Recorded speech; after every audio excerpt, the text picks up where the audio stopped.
What's up, everybody? John Eric Poli here with My MMA News, and I have the honor today of being joined by Dustin Jacoby, who has just recently gotten signed to the UFC. This will actually be his second stint now in the UFC, and we'll get into all of that. He just got that contract on the Dana White Contender Series. Dustin, how you doing, my man? John, I'm doing great, man. Thanks for having me on the MMA News show, and looking forward to our interview. It's my pleasure, man. So obviously, congratulations. That's awesome, and I want to know what it's like for you personally. So I guess we'll give everybody the backstory first.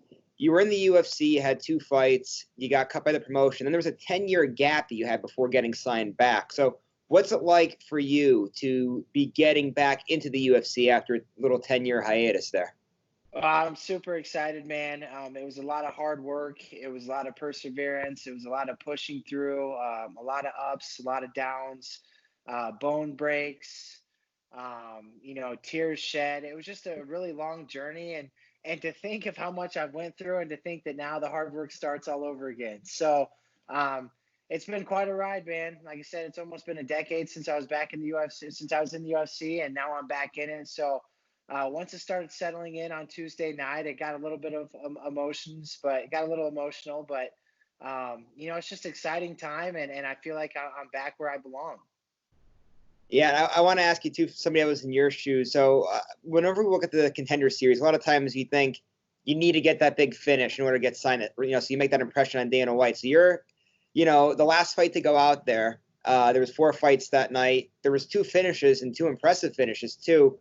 Your fight goes to a decision. Were you worried at all that you weren't going to get signed? What was that like before you heard Dana White come out and say that he signed you? Yeah, so at the end of the fight, I wasn't worried because I knew I had won so decisively. We're in the middle of a pandemic right now where not a lot of guys are fighting, and they have a lot of options, and they're using a lot of United States guys, and they're opening the doors there at the Apex Center, and they're looking for guys to go who want to fight, who want to.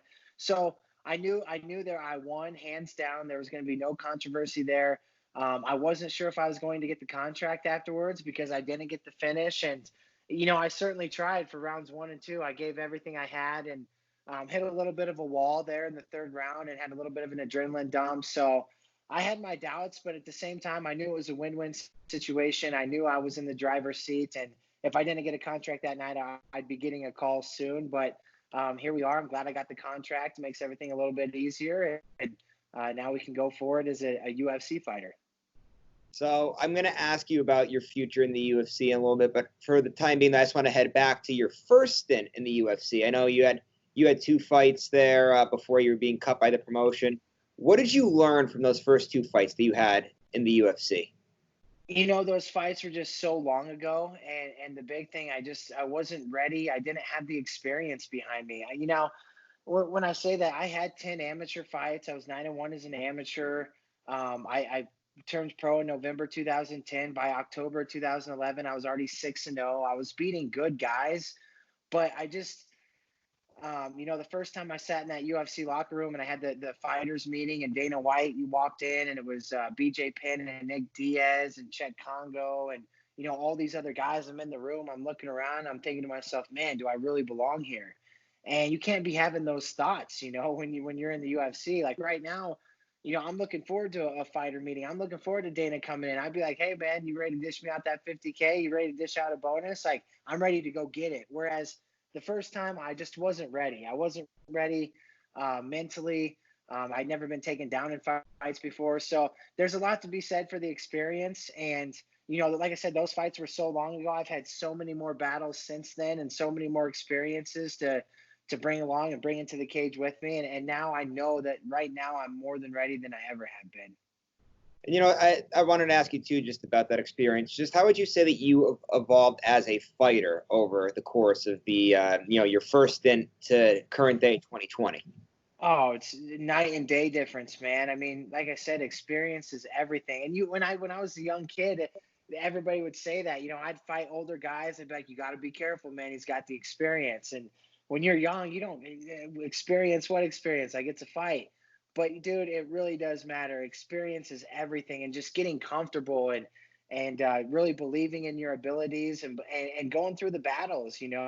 I truly believe that when the fight gets hard and when the tough gets going, it takes a guy that's been to the bottom. It takes a guy that's lost and knows what that feels like to really dig deep and come out on top. And I knew fighting Ty Flores that it would be that way. I knew he would be a tough kid, but I knew I've been through more. I knew I'd struggled more. I just rose from the ashes, and I was ready to, fully dig deep and take what was mine. And I knew I had that edge over him. And now I want to talk too about, we're talking about obviously your two different stints and all that, but it's not like during this course of this gap that you were just sitting around doing nothing. You were active. You were competing in kickboxing. So talk a little bit about that kickboxing background and what it was like over the course of the last so many years competing in kickboxing. Yeah, you're right. It's not like I was sitting around and not doing anything. I mean, I was training, I was fighting, I was competing. That's another thing is with the experience is going to traveling the world fighting, going to different venues, being in different scenarios, having different types of adversity thrown your way, and being able to grow. One thing I really thank Glory for is I came into Glory. I won a tournament right off the bat. I came in hot. Like I was this new big American guy that everybody was talking about. And then I got thrown to the wolves and, I ate my losses. I fought some just absolute killers early on in my career and almost had my kickboxing career derailed before it even started. But, continued fighting on. And with a promotion like Glory, they're like the UFC of kickboxing. They're not that big in the United States, but they're huge outside of the United States. And to be able to grow with a company like that, to be able to go on a 6-fight win streak, to feel like the man, to have the company behind you, to fight for a world title, that in itself gave me the confidence and the ability to know that, I've been through the ringer and now I'm ready to do that with the UFC. I've already grown with one big promotion. I'm ready to get my face familiarized with the UFC and become the man in their promotion. And now, like when I look at something like this, like whenever, just I guess we'll talk about the UFC now that you're in the UFC fight. The thing that really sticks out to me is whenever you see a well-polished striker, just the way how because obviously every fight is going to start standing on the feet. So when you first come out there, just the way how they're able to move around and how slick they are on their feet, set up their shots, they can do a lot of damage just given the fact that you're starting, obviously in that, standing up spot. So now somebody with you that has this big kickboxing background, do you feel that that's going to give you a big advantage when you go in there, that you're going to be able to be that slick, well-polished fighter on the feet that's just going to be able to go in there and start picking guys apart right as soon as the ref says go? Absolutely. I truly believe that when I get into the UFC, now that I'm in the UFC and I start fighting some of these strikers that, I have superior striking.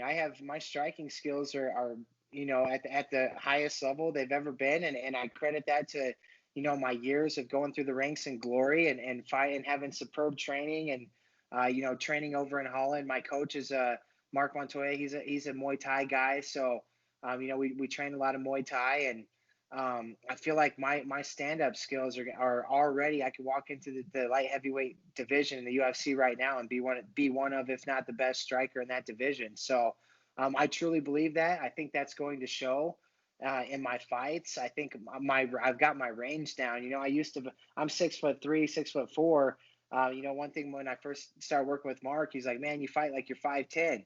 He's like, we got to get you fighting like you're 6'3", 6'4", using your range, using all of your tools. And that's what I think I do really well. I think it showed fighting Ty Flores as well. I kept my range very nice, kept him at the end of my punches and was able to pick him apart. And looking forward to facing some higher level strikers that I can showcase those skills against. And I want to touch on one of the things that you just briefly brought up there, where you said you feel like you could be one of the best light heavyweights in the world. Well, you've worked day in and day out with Anthony Smith, who is one of the best light heavyweights in the world. And you've also had some experience helping out Stipe Miocic as well, who obviously is the heavyweight champion, big fight coming up there. So being that you've dealt with these guys, how much confidence does that give you? And then if you want to talk a little bit about your background with working with those guys as well, please feel free to let it.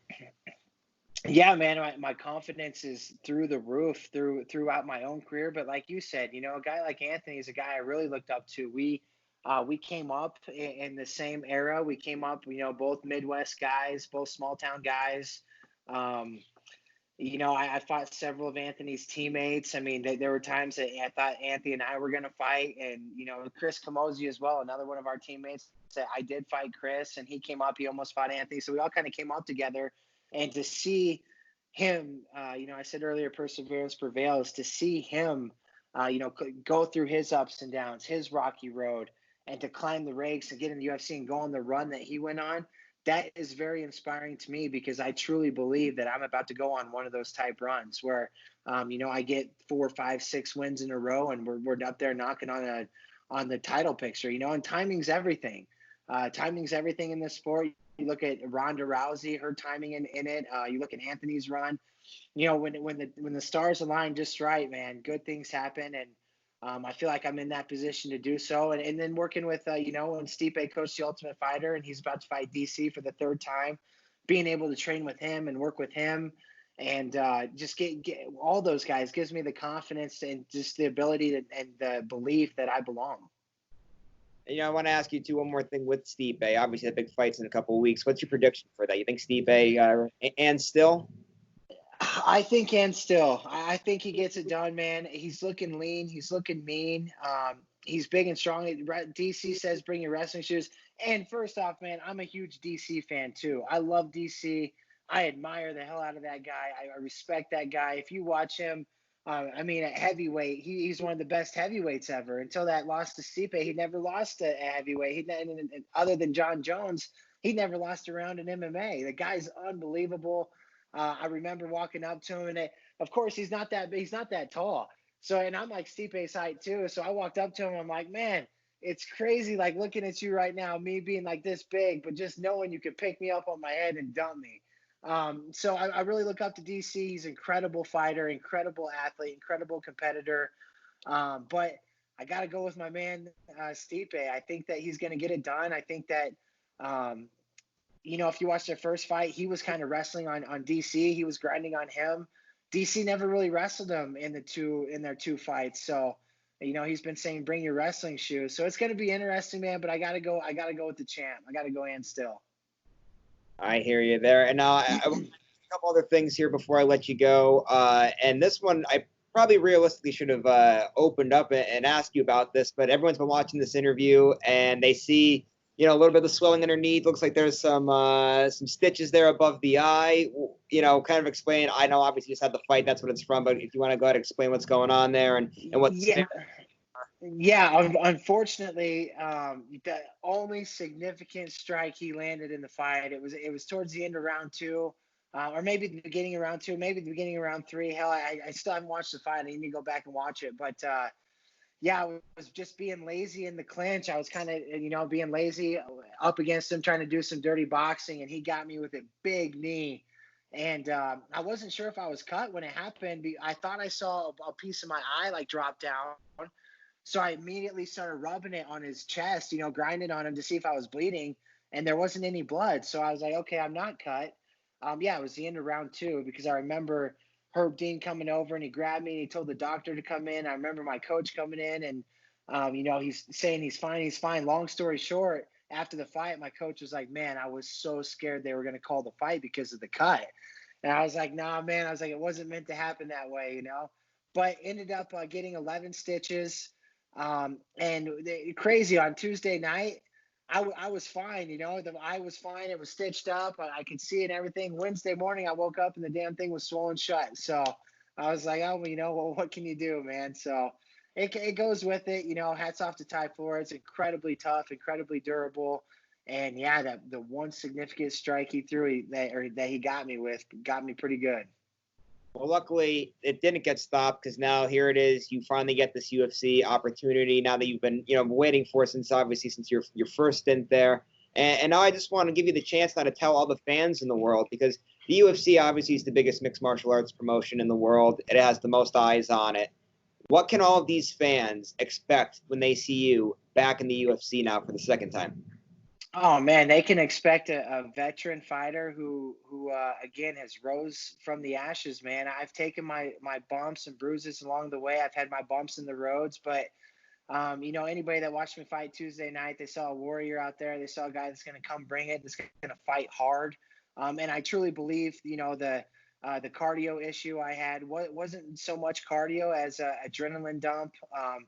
There was a lot on the line for that fight. I was super excited. I really wanted to go out there and get the finish and in front of everybody and for Dana, of course. And, I was just pacing I wasted a lot of energy that day.